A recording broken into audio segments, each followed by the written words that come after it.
My name is Joe Brandt. This is a vision God gave me in 1937. I was 17 years old, about a powerful earthquake that would happen. I don't know when, but sometime in the future.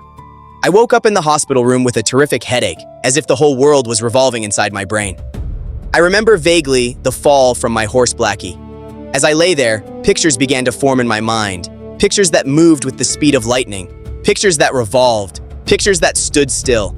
I seemed to be in another world. Whether it was the future or whether it was some ancient land, I could not say. Then slowly, like the silver screen of the talkies, but with color and smell and sound, I seemed to find myself in Los Angeles. It was Los Angeles. It was bigger, much bigger, and buses and odd-shaped cars crowded the city streets. I thought about Hollywood Boulevard, and I found myself there on Hollywood Boulevard. Whether this is true, I don't know, but there were a lot of guys about my age with beards and wearing some of them earrings. All the girls wore real short skirts, and they slouched along moving like a dance. I wondered if I could talk to them, and I said hello, but they didn't hear or see me. I decided that I would look as funny to them as they looked to me. I tried for a while that crazy kind of walk. I guess it is something you have to learn. I couldn't do it. I noticed there was a quietness about the air, a kind of stillness. Something else was missing, something that should have been there. At first I couldn't figure it out. I didn't know what it was. Then I did. There were no birds. I listened. I walked 2 blocks north on the boulevard. All houses, no birds. I wondered what had happened to them. Had they gone away? Where? Again, I could hear the stillness. I had never experienced anything like it. I listened. Just the stillness. Then, I just knew something was going to happen. I wondered what year it was. It certainly was not 1937. I saw a newspaper on the corner with a picture of the president. It surely wasn't Mr. Roosevelt. He was bigger, heavier, big ears. If it wasn't 1937, I wondered what year it was. It looked like 1969, but I wasn't sure. My eyes weren't working just right. Someone was coming. Someone in 1937. It was that fat nurse ready to take my temperature. I woke up. My headache is worse. It is a wonder I didn't get killed on that horse. I've had another crazy dream back in Hollywood. Those people, why do they dress like that? I wonder. I found myself back on the boulevard. I was waiting for something to happen. Something big was going to happen, and I was going to be there. I looked up at the clock down by that big theater. It was 10 minutes to 4. Something big was going to happen. I walked down the street. In the concrete in front of a theater, they had names of stars. I recognized a few of them. The other names I had never heard. I was getting bored. I wanted to get back to the hospital in Fresno, and I wanted to stay there on the boulevard even if nobody could see me. Those crazy kids. Why are they dressed like that? Maybe it is some big Halloween doings, but it don't seem like Halloween, more like early spring. There was that sound again, that lack of sound. Stillness, stillness, stillness. Don't these people know that the birds have gone somewhere? The quiet is getting bigger and bigger. I know it is going to happen. Something is going to happen. Something is happening now. It sure did. She woke me up, grinning and smiling. That fat nurse again. "It's time for your milk, kiddo," she says. Gosh, old woman of 30 acting like the cat's pajamas. Next time, maybe she'll bring hot chocolate. Where have I been? Where haven't I been? I've been to the ends of the earth and back. I've been to the end of the world. There isn't anything left. Not even Fresno, even though I'm lying here right this minute.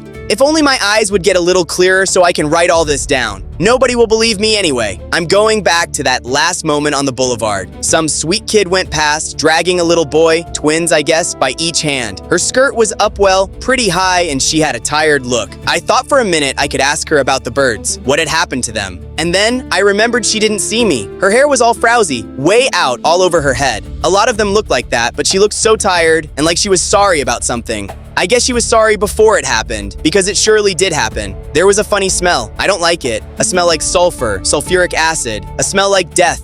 For a minute, I thought I was back in chemistry class. When I looked around for the girl, she was gone. I wanted to find her for some reason. It was if I knew something was going to happen and I could stay with her, help her. She was gone, and I walked half a block, then saw the clock again. My eyes seemed glued on that clock. I couldn't move. I just waited. It was 5 minutes to 4 o'clock on a sunny afternoon. I thought I would stand there looking at that clock forever, waiting for the something to come. Then when it came, it was nothing. It was just nothing.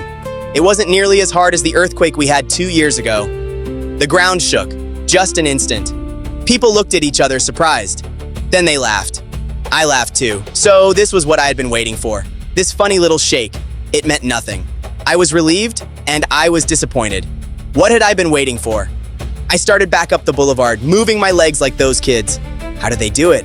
I never found out. I felt as if the ground wasn't solid under me. I knew I was dreaming, and yet I wasn't dreaming.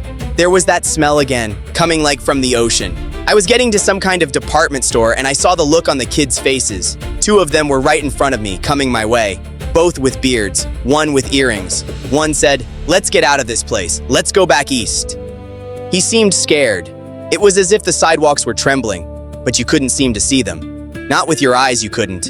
An old lady had a dog, a little white dog, and she stopped and looked scared and grabbed him in her arms and said, "Let's go home, Frou-Frou. Mama is going to take you home." That poor old lady hanging onto her dog. I got scared, real scared. I remembered the girl. She was way down the block, probably.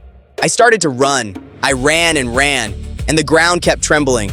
But I couldn't see it. I couldn't feel it, but I knew it was trembling. Everybody looked scared. They looked terrible.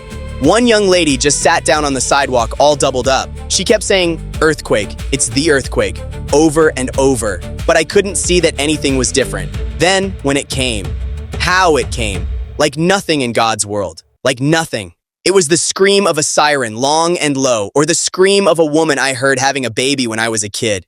It was awful. It was as if some monster was pushing up the sidewalks. You felt it long before you saw it, as if the sidewalks wouldn't hold anymore. I looked out at the cars. They were honking, but not scared. They just kept moving. They didn't seem to know yet that anything was happening. Then, that white car, that baby half-sized one, came sprawling from the inside lane right against the curb.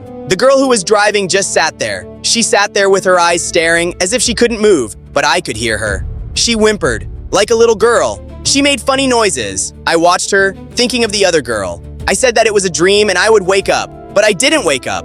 The shaking had started again, but this time different. It was a nice shaking, like a cradle being rocked for a minute. And then I saw the middle of the boulevard seemed to be breaking in two. The concrete looked as if it were being pushed straight up by some giant shovel. It was breaking in two. That is why the girl's car went out of control. And then a loud sound again, like I've never heard before. Then hundreds of sounds, all kinds of sounds. Children and women and those crazy guys with earrings. They were all moving, it seemed, some of them above the sidewalk. I can't describe it. They were lifted up and the waters kept oozing. The cries, it was awful. I woke up. I never want to have that dream again. But alas, that was just the beginning.